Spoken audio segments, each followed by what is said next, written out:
நிறைய இடத்துல சிலம்பமாக இருந்தாலும் மல்யுத்தமாக இருந்தாலும் விவசாயமாக இருந்தாலும் ஒவ்வொரு செயல்லையும் முதிர்ச்சி அடைந்த பெரிய ஆட்கள் நம்ம பக்கத்துலேயே இருக்காங்க, நம்ம அருகாமலே இருக்காங்க.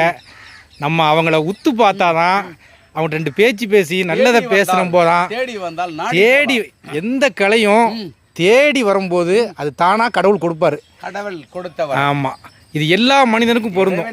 கையேந்துங்கள் தேடி வந்து உத்து. சிலம்புமே நான் ஒரு பாடம் பழகினோம்னா எனக்கு 3 பாடம் சொல்லி கொடுப்பாங்க. ஆமாம், அதே மாதிரி நம்ம எதை நல்லது தேடினோமோ நல்லது கிடைக்கும், கெட்டது தேடினா கெட்டது கூட வந்து எனக்கு. அதேதான்.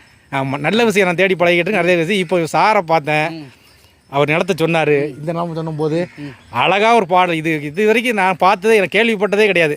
நான் கூத்தில் கூட நைட் நிற்க ரொம்ப நின்று கேட்க முடியாது இந்த பாடலை, திரௌபதி அம்மன் கோயிலில். ஆனால் இன்றைக்கி ஒரு யுத்தத்தையே கொண்டு வந்துட்டார். இப்போ இது மட்டும் சும்மா நின்று விளையாண்டு காமிச்சார்னா, ஆட்டம் போட்டு காமிச்சார்னா ஒரு யுத்த களம் மாதிரி